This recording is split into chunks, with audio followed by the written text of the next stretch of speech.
This is Hellfire RPGs and welcome back to my Breath of Fire Binge, where I'm playing through the entire series and creating loads of Breath of Fire content. Breath of Fire 2 was released a few years after the first on the Super NES and later ported to the Game Boy Advance with a few minor adjustments. Now, I had quite a few issues with the first title, as I made it quite clear in my review. As expected, Capcom learnt from their mistakes, as Breath of Fire 2 does address most of the problems that plagued the original. Overall, I found this to be a very solid experience and much easier to pick up and enjoy. Let's take a look. Breath of Fire 2 is set 500 years after the events of the original game.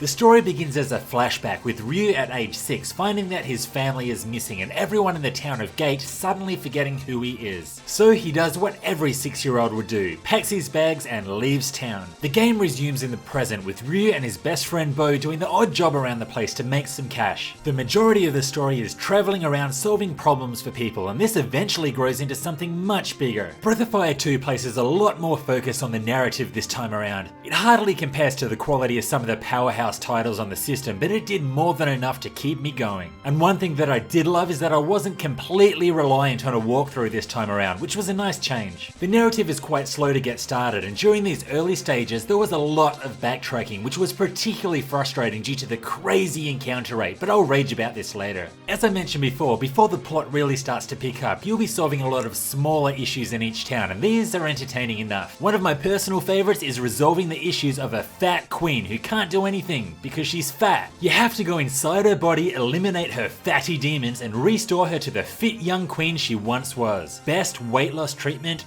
ever. One thing that the storytelling really suffers from is the horrible translation. Capcom employed Squaresoft to translate the first title, but this time around they did it themselves, and to put simply, they did a shit job. For starters, they don't know how to use full stops, and at one point selecting yes gives the option for no, and vice versa. Some town names are also completely absent of creativity. Your hometown is called hometown, and the farming town is called farmtown. This is like naming a newborn baby small human.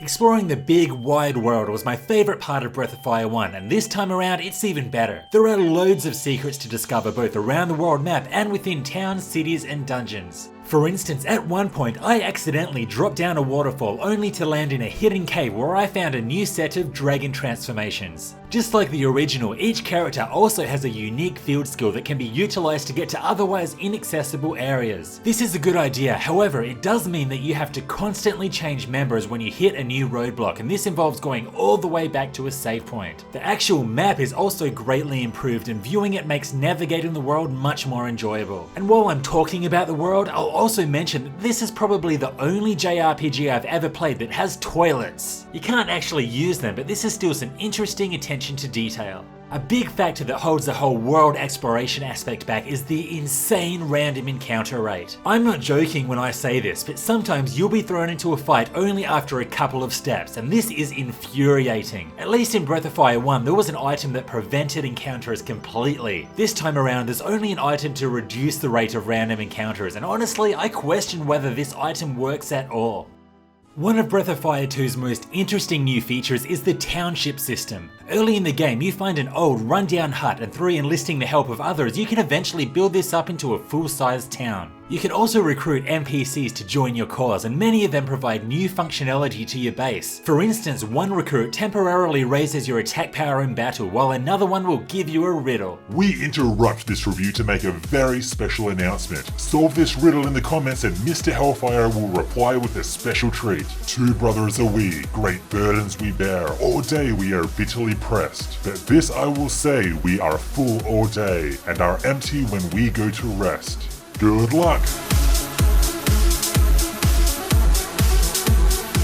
While fairly basic, I thought this was a really cool system and years ahead of its time. Unfortunately, while there are 27 residents to recruit, only 6 can be chosen to live in the town. There's also no way to kick them out once they move in, and I felt this limited the system big time. Great idea, but there's lots of room for improvement.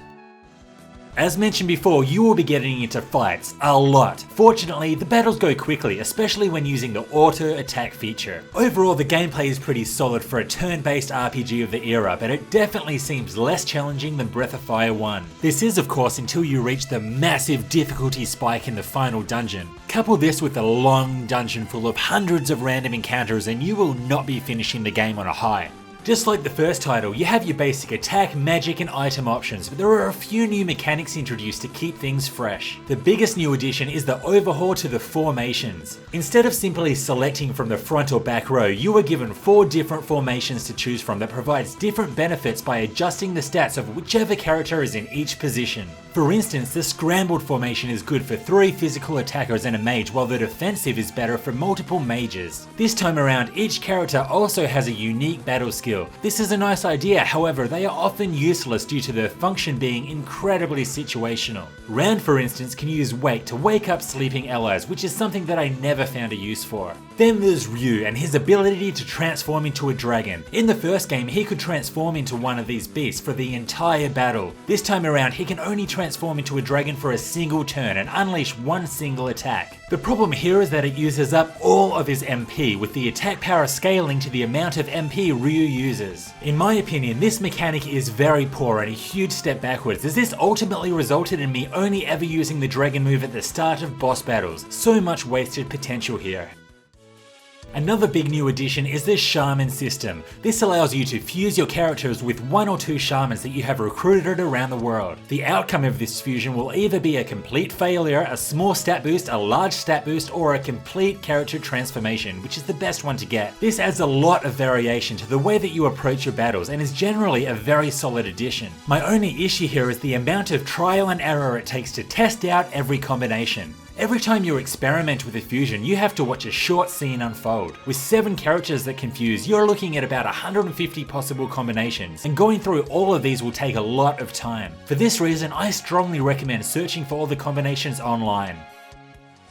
My Breath of Fire binge had a slow start, with the first game falling short of my expectations in many areas. But just like any good binge, it gets better over time, as Breath of Fire 2 is definitely a step in the right direction. Many of the flaws of the original have been addressed, and this results in an all-round improved experience. Overall, the new features work very well, and I got a lot of enjoyment out of the Shaman System, formations, and the Township System. But there were also quite a few things holding the game back. While Breath of Fire 2 places more of an emphasis on the narrative, the translation is just a shit show. I also felt that the new dragon transformation mechanics took a leap backwards, and boy oh boy, the encounter rate is worse than before. At this point, it's clear that the series has a lot of potential. It's getting better, but there's still room for improvement, and I'm looking forward to seeing how Breath of Fire 3 turns out. This was Hellfire RPGs, thanks for watching. If you're a Breath of Fire fan, make sure you sub for loads more Breath of Fire content to come, such as the Know the Facts series that looks at the things you didn't know about all of your favourite RPGs. See you next time.